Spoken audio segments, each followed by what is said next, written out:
Thank you for clicking on the 2-minute drills. I'm Aram Talegian, San Gabriel Valley Newspaper Group football writer, joined by San Gabriel Valley Tribune prep sports editor Fred J. Robledo. Freddie, the season has arrived.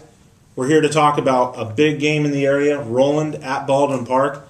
It's too bad you have Glendora Charter Oak going on this week. San Dimas, right? I mean, this game on its own is huge itself. I mean, to me, honestly, it's right up there with the other two games. Well, two teams that have a lot to prove, obviously. Rowland going into the new Hacienda League, are they a title contender? I think everyone right now is looking at West Covina and Diamond Ridge. But you look at what Rowland returns, and quarterback Michael Ball, who was injured last year in his first league game, broke his collarbone. But we remember this kid is a sophomore, Aram. I mean, he took Rowland to the semifinals, gave Charter Oak all they could handle before they lost. I mean, this guy is a monster. He can throw the ball. He can run the ball. I mean, he's really hard to defend, and Coach Craig Snyder does such a great job with him. And on the other hand, you got Baldwin Park.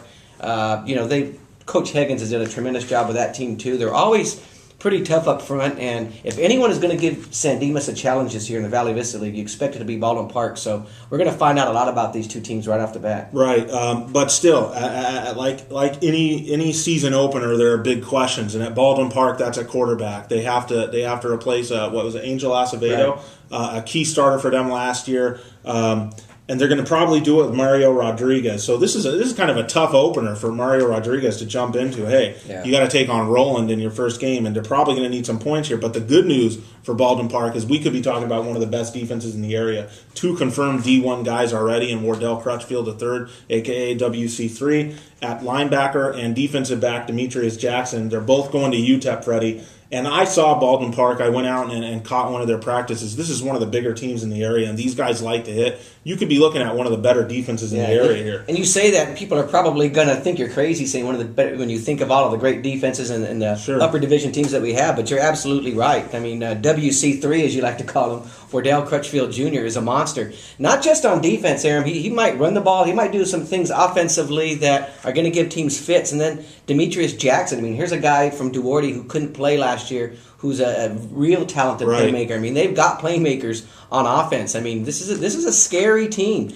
And if they can dominate or get a victory against a team like Rowland, I'm not so sure that San Dimas will be the automatic favorite that they think they are in the Valley Vista League. Right. And, speaking of Jackson, I mean, he worked out at some of those Jason David workouts, and Jason David raved about the guy. I mean, he said he was one of the most advanced corners that he's seen. So you talk about Leonardo Freeman, the stud receiver at Rowland, coming into this game. He's going to be matched up against Jackson, and that could be big. I mean, that's Michael Ball's favorite target. I mean, Leonardo's, what's he like, 6'4", 6'5"? I mean, the kid's just so tall and lanky that he's a major matchup problem, but he's going to have a guy like Jackson on him. So you wonder, just how good that Rowland passing game is going to be. But here's the kicker. Rowland's running game welcomes Irvin Crawford at running back, and this kid, from all accounts, is going to be a stud, Fred, at running back. So you give Michael Ball a good receiver, you give him a good running back to hand the ball to, and then all the things that he can bring to the table, you're talking about one of the better offenses in the area. And that's why I hope that Baldwin Park's defense is quick, because the one thing with Michael Ball in the backfield that causes defenses fits is his ability to get outside or on a broken play just to run the ball, or they design a lot of plays for him to run the ball, Aaron. We know in high school football, when you have that dual threat at quarterback, it's one of the most dangerous things. You saw it a few years ago with the kid at Covina, Mike